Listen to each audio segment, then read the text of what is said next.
So today we are going to complete project 1 in Access with plenty of time to absorb what Access is all about.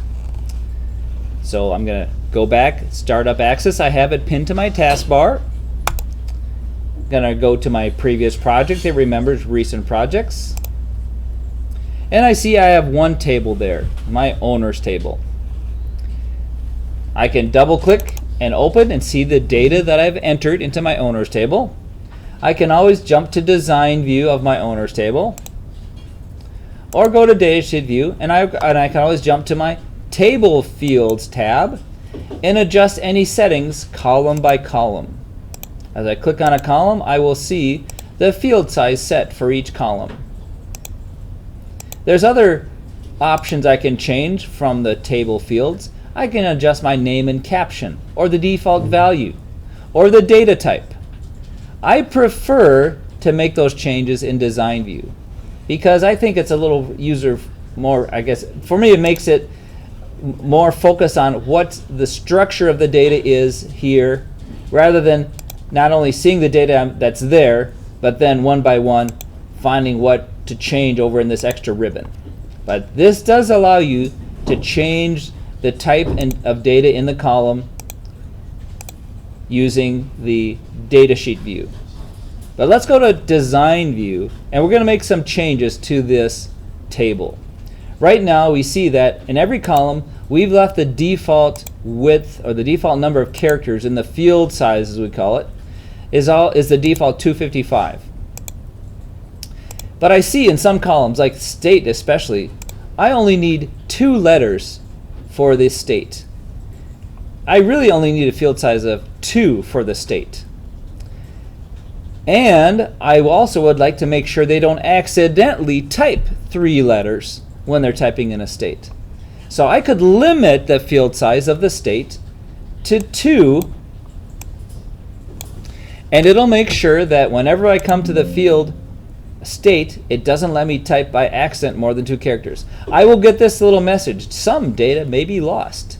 So if I change the field size, it warns me if I happen to have more than 2 characters, it's going to throw away the extras. But since I know I only type 2, I'm going to say yes, I do want to shorten the field size. It won't complain if you lengthen the field size, but whenever you shorten the field size, it'll complain. I want to go to design view and go through all the field sizes of each column, each field in my table, and set them to be the correct number rather than the default 255. I could do it this way, but I want to do it in design view because then I can just say, yeah, make the changes and not have that question pop up on every column I change.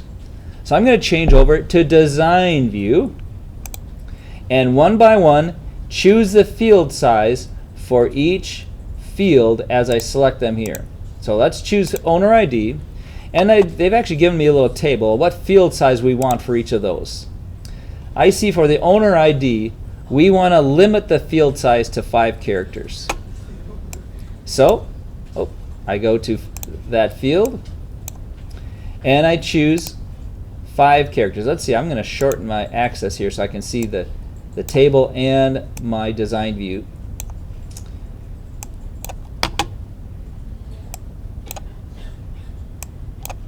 So I see my first name field. Oh, wrong table. This guy. I see that first field. I want that to be 5, and go over here, and down here, while that's selected in design view, I can come here to field size and change that to 5. Then I click on owner first name, change his field size to 50. Notice it's not complaining until I close this or save the table. It will then warn me, hey, you might be losing data because you're shortening your field sizes. Another lesson that this teaches me is that if I don't want that complaining all the time, I should set these field sizes before I start entering data. We are leaving the street to be the full short text maximum for short text. I don't expect a very long streets, anything longer than that.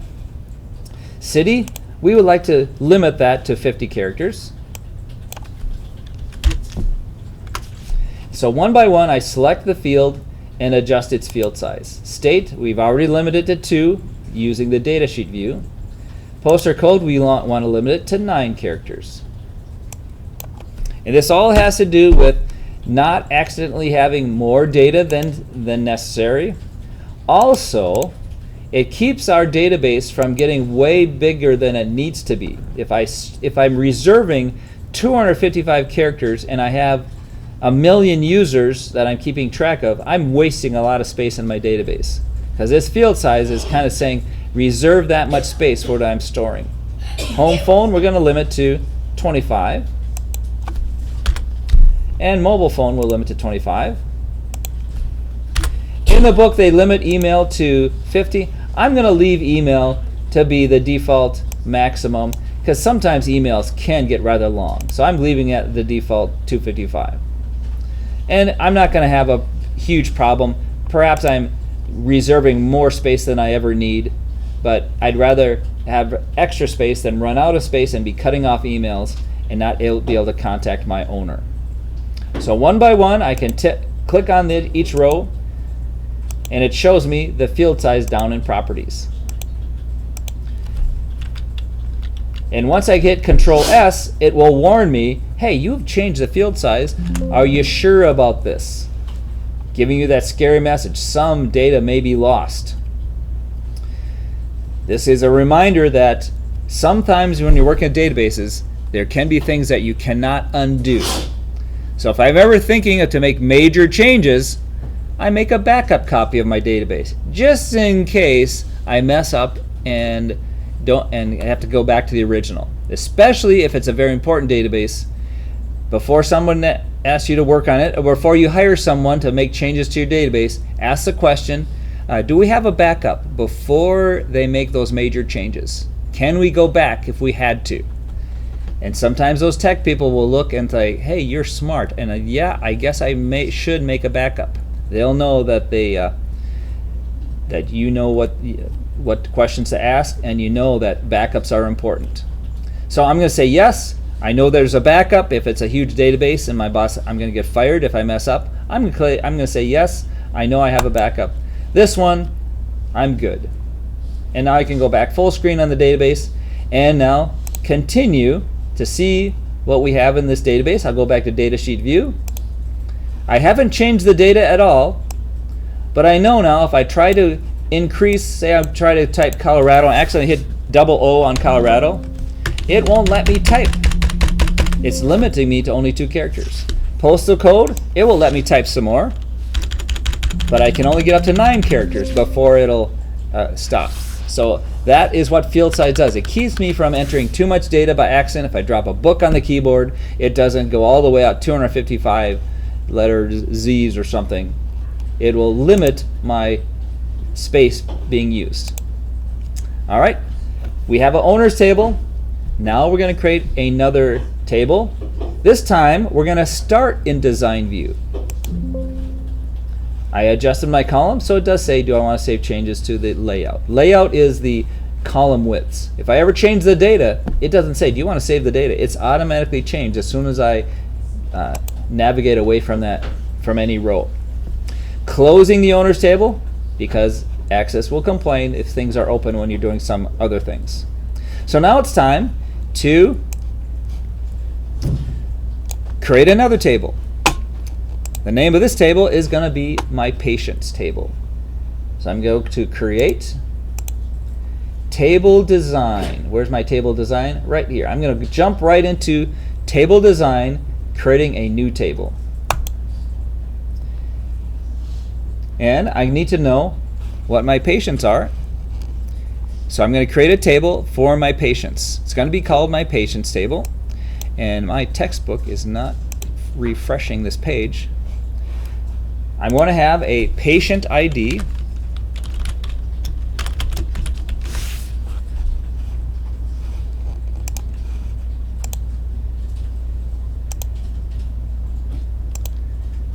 I'm going back to where I have my table here. I'm going to have a patient ID, and we're going to have a patient name.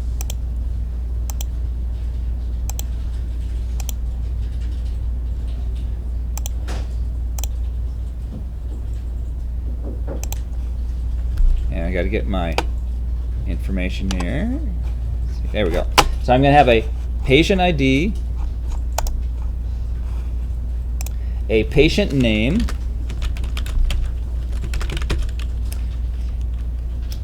tabbing across, taking the default data type, short text, animal type, tab, tab, tab, breed, tab, tab. I'm going to put a little comment here, such as calico, tabby, Labrador, etc. Example. And a very important table, owner ID. It's also going to be short text because I know this is a reference or related to owner ID in the owners table. It's also known as AKA foreign key. That is the relationship. This is the relation to my owner table. Every patient has an owner. And just for little comments here, let's put in here, this is our unique identifier of each patient, AKA primary key. So let's make sure that we choose the key here. What this means is whenever I make it the primary key, that makes sure that I cannot enter the same patient ID for two different patients. Primary keys force me to make sure they're unique. And now we have a new table. As soon as I click Control S, I can save this table, giving it the name patients. I haven't entered any information yet. I could come down here and adjust my field sizes, but in the book they ignore the field size for this one. I know the owner ID is limited to a certain length in the owners table to 5. I could set that to 5 here, but since they don't do it in the book, I'll just leave it at the default. And we're ready now to populate this table. It has a few patients entered into this table. How do I enter information? I bop over to Datasheet View. And now I can enter my patient IDs. The little star means I'm already ready to enter information for a record. As soon as I start typing, it moves the star down.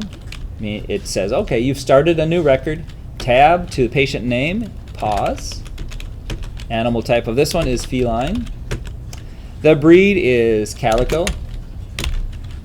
And the owner ID is O-2. Now, right now, there is no rule that says I can't name an owner that does not exist. I could refer to owner O-22 and it wouldn't complain. But I would know that this poor cat, Paws, no longer has a legit owner and is an orphan in my veterinary back there in the kennel, because we're referring to a non-existent owner. So it's up to me at this point to make sure I don't refer to the wrong owner. We can have access, establish rules that make sure that I never accidentally mistype the owner of any of my patients. Patient C-2 named is Ranger. Type canine. And breed of Labrador. It is not checking spelling or that I've named a legitimate breed. That would be another rule I could establish in my database, that I can't name non-existent breeds. But that would make it more complicated, and we're not going to worry about that. But right now, we will be making sure we're referring to existing owners. It's not complaining right now, but it will eventually, we'll set it up. So we can't accidentally refer to a non-existent owner. It's called referential integrity. We need to make sure we're referring to an existing owner.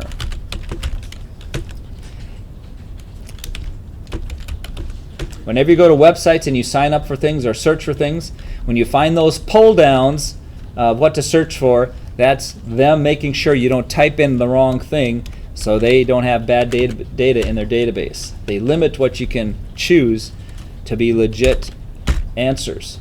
Where here I could type anything and he's not going to complain, but my database will be corrupt because I'm referring to a non-existent owner. Now we have good data, and I can save my table, and if I ever adjust a column, it'll ask me to save it. If I haven't adjusted columns and I close a table, it'll be happy to close it. Even though I've added data. If I ever adjust a column width, then when I close it, it'll say, oh, you've made adjustments to a column width. Yeah, save that. But changing the data, it doesn't ask you to save. If I misspell something, it doesn't say, oh, you've misspelled something. It'll make the change immediately. And I think the change actually happens as soon as I leave that row.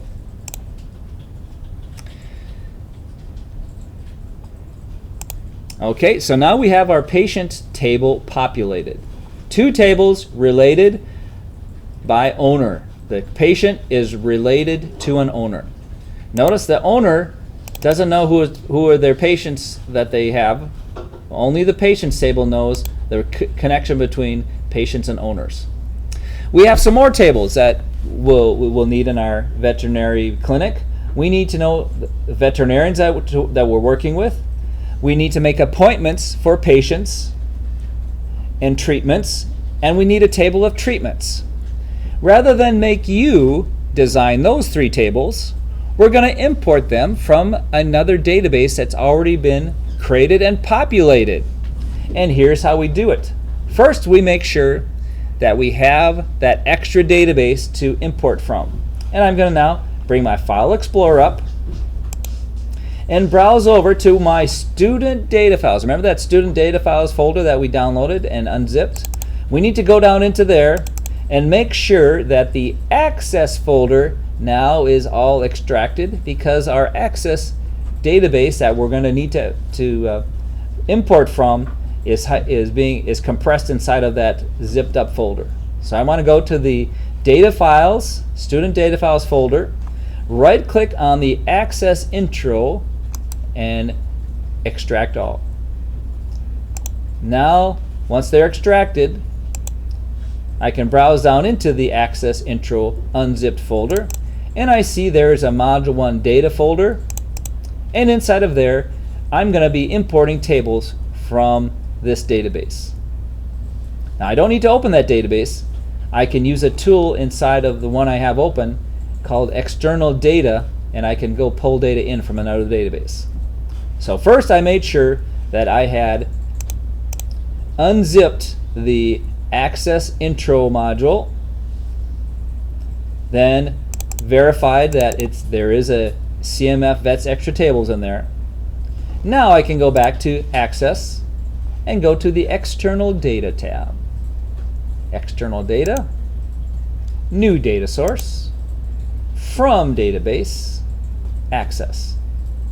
External data, new data source, from database, access. And notice while I'm here, there are many other places I could be getting data from. I could actually link to online data out there, and it used to be multiple sources listed here, but they don't list them anymore. It used to be online services. They'd say, hey, stock market prices, click here, and they actually had external sources. We have to go find them ourselves now. But notice all the places I could go get information from, and they can be out on the internet. They don't have to be on my local PC, especially these onlines. Lots of data services that you often will pay for. But we're going to go from a local database on our computer. I click that, and now I browse to where I have that extracted vets extra tables. So now I will browse over to where I know I have them in my cs101 folder, Down inside the student data files, access intro mods, mod 1 data, vets extra tables. Double click that, and now I have the choice of what to do. Now that I've found that, do I want to import the tables or just link to them? We want them to be in our database, independent of anything else, because the links can break. We want to import it into our database. It will take up more space, so if it's a huge database, we might think about linking rather than making another copy. But this is such a small database, we're going to make a copy into ours. I click OK, and up pops the Import Objects dialog, showing what's available for import. And just to explore, I can see, oh, there's no queries, forms, reports, macros, or modules. There's only tables. Yep, I want all the tables. So I click Select All, and I click OK. And then these tables will then appear in my database. Once I click OK, I don't need to save my import steps because I'm only doing this once. I click Close, and there's the tables now brought into my database. Again, I did external data from a new data source, from a file, or sorry, from database, access, browsed over to it, selected the tables, imported them, and now let's explore what we got. Let's take a look at what the appointments table has. Oh, look at that. It has a numbered appointment, a referenced patient, so that must be related to the identifier of the patient in the patient's table, appointment date and time, and what kind of treatment. That treatment, guess where that is? In the treatment cost table. The veterinarian's information is in the veterinarian's table, and the owner in the owner's table. So this has all these relationships to the other tables. The appointments table has information, but I don't copy the veterinarian's name. I only refer to their ID because we don't want to have redundant data in our tables. Redundancy is a bad thing in databases. That means if you make a change or you have a mistake, you have to correct it in multiple places. We don't like that. So there's my appointments table. I can close that. Let's take a look at the treatment cost table. It lists treatments and a description of them, what the animal is. Just for fun, let's take a look at the design view of this table. I go to the Home tab and look at Design View, and I see that treatments have a number, primary key, the actual treatment description, the animal type, and it has a data type of currency for the cost. Just for fun, let's right-click on the design of the veterinarian's table. Very much like our owner's table, except this time email address, they decide to make long text. Apparently they want to allow very, very long email addresses, even possibly more than 255 characters. The treatment cost table design view shows me, that we already seen that one. Let's take a look at, the appointments table, right click design view. I have a date and time data type. And notice they gave a decent description, although it's pretty obvious. Maybe they should have said, hey, this is a unique identifier, but it's up to them what we want to put for a description. Usually the description is more descriptive for someone designing the database, like, hey, this needs to be, it's related to this other table. But there's other ways to see those relationships. Okay, so now we have appointments, owners, patients, tables, lots of information that we're going to be working with in the next project. But we can just verify or just browse through the data that's in the tables to just verify, yeah, it all looks good, to get a little understanding of the relationships between tables. And always close your tables when you're done with them, or Access will come back and complain about it later. So now we have data. We've got our foundation of data in multiple types of information related to table relationships that a database designer has thought through how I should separate the information into different tables. And now it's time to learn about the other things we can do. Now that we have the data, we can now start with those things on the Create tab. Let's look at the Create tab. This is where we're going to be spending time next project. We're going to be spending a lot of time in query design. But first, we're going to start with the Query Wizard. We're going to create a query about the owners. So I click Query Wizard. Using the Simple Query Wizard.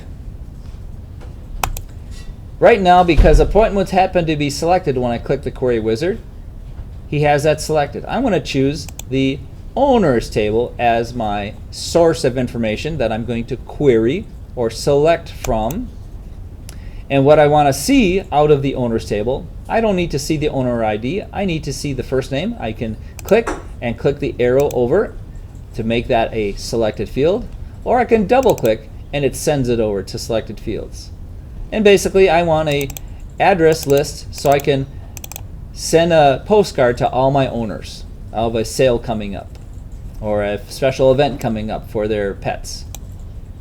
So I don't need their phone and I don't need their address or their owner ID. This is what the query will get a list of. Just those items. It's called selecting information out of the query, and I call this a select query. Now I click next, and it gives me a choice. What do I want to name this? And I'll leave it at the name Owners Query. I don't need to modify the design because I trust the wizard to have done everything correctly. And I click Finish, and I get what looks like a new table. But it's not a new table. It is a listing of information from a table. A query is a listing of information from another table or another query. And basically it's saying, here is the information with only the selected fields that you asked for. I can still change the data. I could change the owner's name, and it will actually change it in the table, which is not always intuitive, that changing a query actually changes the underlying data. But you can edit the data as you view it. And I can adjust my column width just like in a table. Control S, save it. And if I want to come back to that information, I can double click that query. And say I did change the name and I close this query, I can verify that the owner, yes indeed, the owner's name got changed when I changed the data when I was viewing the data in the query. So the query is like a read-write window into specific fields of a table. Most of the time we don't intend to change the data. Usually queries is a read the data and show me information out of a table.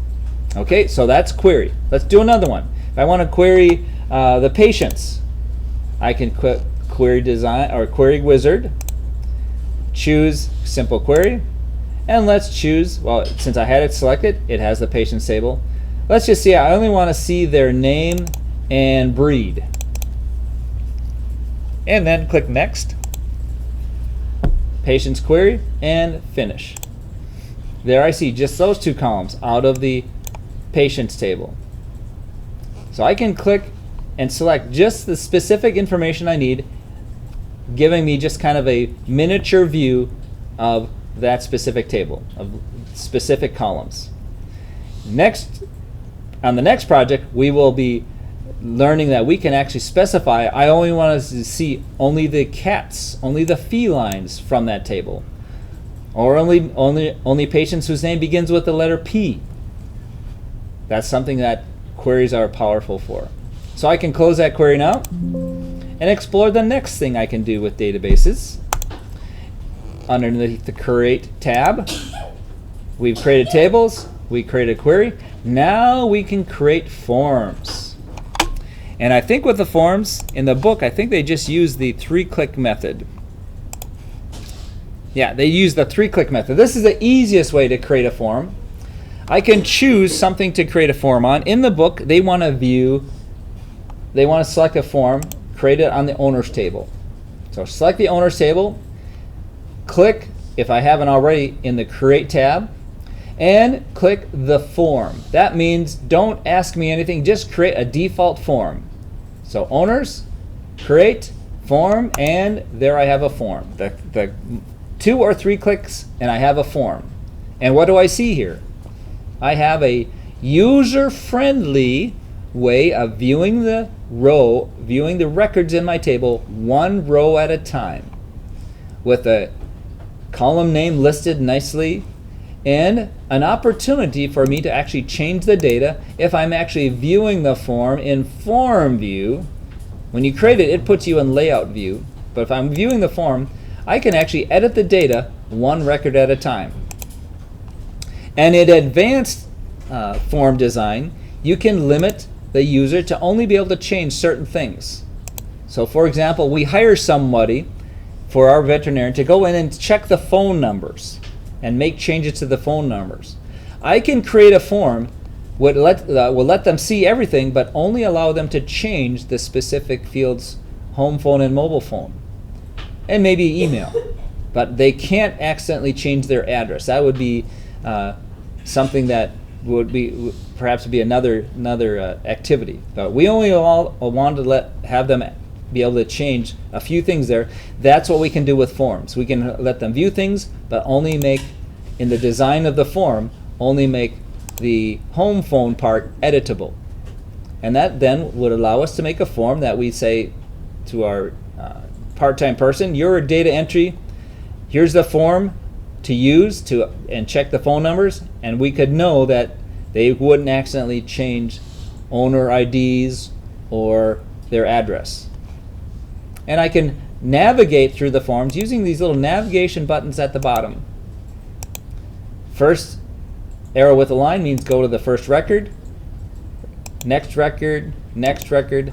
The empty record means I'm ready to enter new information, like I'm at the bottom of a table ready to enter new information about a owner.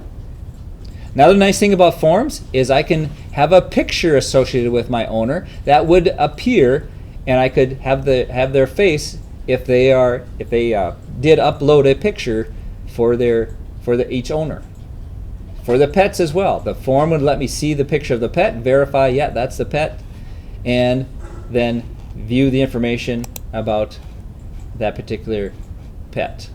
So the form is a user-friendly way of navigating our data. Let's do this again with the saving that form. Let's go ahead and create a form. I'll go ahead and save the name, have the form be the same name as the table. Let's go do the 3-click method of viewing our patients in a form. Patients, select, create, form. There's my patient's form. I can browse through my 3 patients. Again, I could have a picture of the patient. If I had it in there, the form would likely have a nice picture showing. But that's for the advanced course. I close this, save it as my patient's form. Since these are so easy to create, some people don't even worry about saving the form. They just know that, hey, if I want to view the table, I can just create a temporary form, navigate through the data, make changes, and then close it without ever saving it, because it's so easy to create a default form. The time you want to save it is when you actually design it and makes customized form in a particular way. Then you don't want to create it each time. You would save it. Say I want to make another form to view my veterinarians. Veterinarians, create, form. Now I can navigate through my veterinarians. And the form creator decided to go 2 columns this time because there's so much data there. I don't know why I think part of the reason that these got so big has to do with that field size. Remember the field size 255? Because it has reserved so much room for that, it makes a big box for it. So that's another reason to limit your field size so your forms don't get huge. And because I'm happy to save it, I'll say, yeah, sure, go ahead and save that. It doesn't hurt to make multiple forms. Okay, so we have, now we've created a query, a form, and now there's one more thing that we can create. We can create reports about the data. So I go here in a similar way, and we're going to use the wizard this time. We're going to go back to the wizard. We're going to create a form. I think it's the owners table again. So we created an owners form. We're going to create an owners report. Easiest way to do it, just have the owner selected before I click the report wizard. Click owners, and then start the report wizard. If I happen to have the wrong table selected, I can still change what table I want to create a report from. And now I can choose what tables. This time, I don't think we're going to choose their postal address.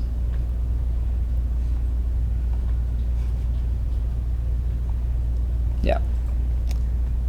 Owner city, owner state. We're not going to list their postal code, but we will get their first name, double click, last name, double click, street, city, and state. This report, we don't care to see the postal code, so we're not going to view the postal code. I'm using the report wizard, so now I can go to my next field and decide how do I want to group my list of owners. We decided we want to group them by state. So I can choose state and then add a grouping level, and when I do that, it will show me that, hey, a state will be listed and then owners in that state will be listed indented a little bit.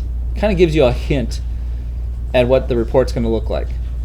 So it has a grouping. If I want to remove a grouping level, I can remove it and go back to, hey, just give me a list of everyone. But typically, I can group it by state. I could group it by city within a state by adding another grouping level, but I'm just going to list them by state. Now I click next, and I could choose to sort records. I think I want to sort by last name within the state. And then click next and leave it in the stepped layout.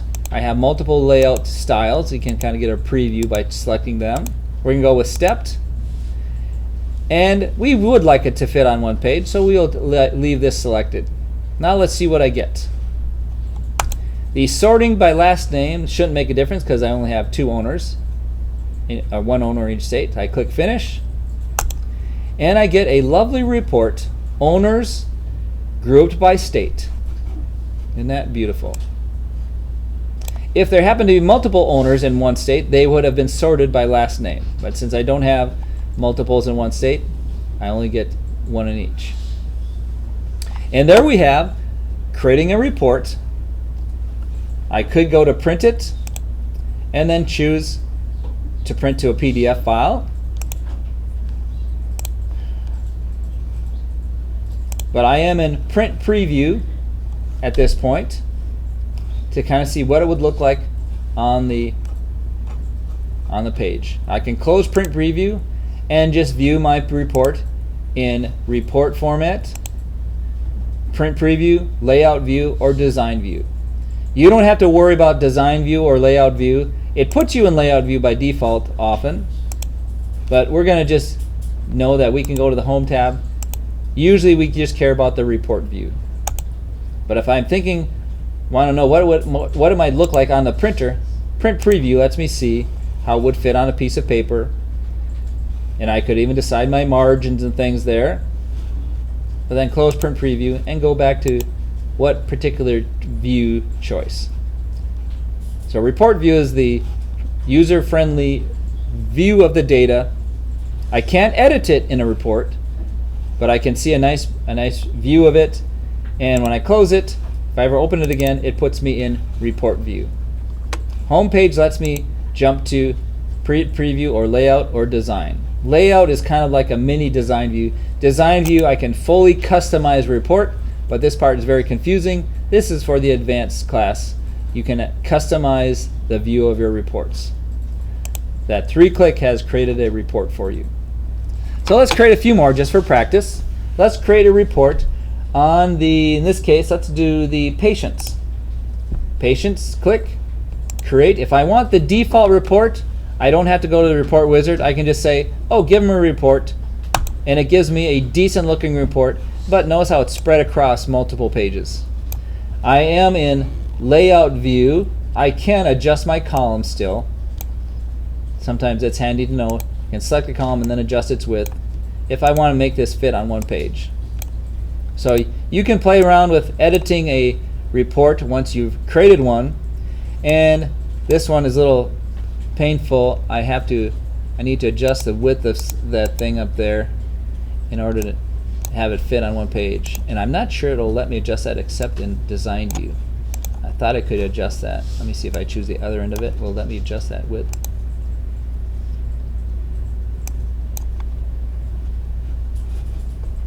Looks like it's not letting me adjust that. I can set in design view, I can change the width of things. But you can see that because of how things are organized, there we go, that puts it on one page. It was this page number was overlapping the edge, forcing a second page. Now I can bring that back. So you can customize it, and now the report fits nicely on one page. But the most common thing for a report, and the only thing you're expected to know in this class, if you're asked to create a report, all you have to do is choose what the report is of, say appointments, click create, and click report. If you want a fancier report, next thing you could try is click create and click report wizard, and it can walk you through of what columns will go into my report. If I want all of them, I can click all of them. I can choose my grouping level. Let's say we're going to group them by owner, and then finish. I can jump ahead, and now I have all the appointments listed by owner. And notice here the date and time couldn't fit, so I have to adjust my columns if I want the print preview to not have pound signs in it. So I can adjust my column width there. Very much like Excel, if it's not enough room, I'll get pound signs showing up. So I can do a little bit of customizing in the layout view. But you don't have to worry about that. All you have to worry about is if I ever want to create a report, the three click method. What I want to report on, create report. That's the easiest way. And there's a nice looking report. Didn't have to customize that. It came out pretty nicely right away. The treatment costs, since it only had 4 columns, they weren't terribly wide. And if I don't want to save it, because it's so easy to make, I don't need to save it. But if I want to generate a default report, cost, create, report. No sorting.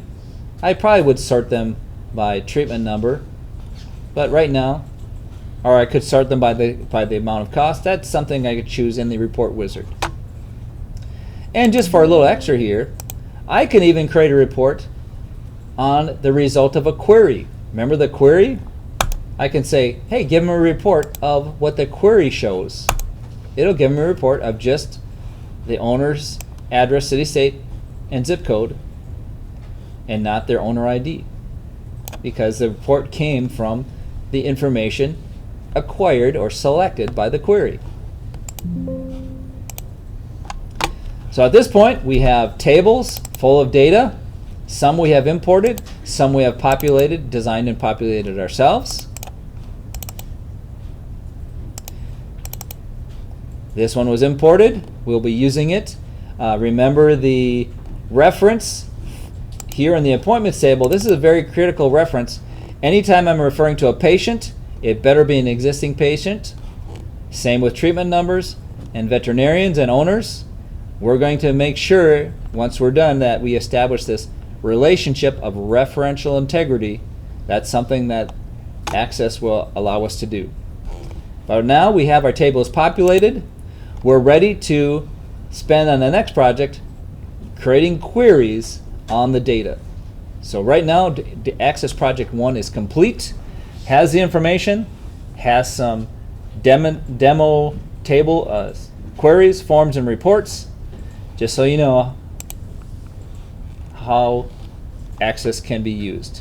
Tables to store the data, queries to select specific information, forms for friendly navigation, and reports for usually hard copies or printouts or exporting to a PDF for other people to view specific data. So close that Access database.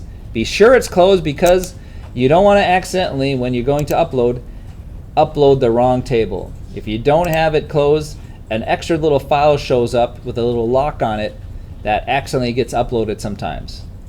Watch what happens if I open that in Access. There's a little lock file that shows up.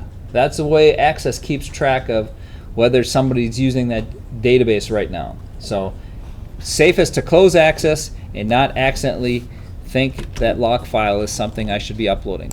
Occasionally some people will upload the lock file to me, and I have to say, oh, send me the wrong file, only send me the database. Once you have that uploaded, you are ready to, well, then you're done with this project. And have a wonderful day. And I'll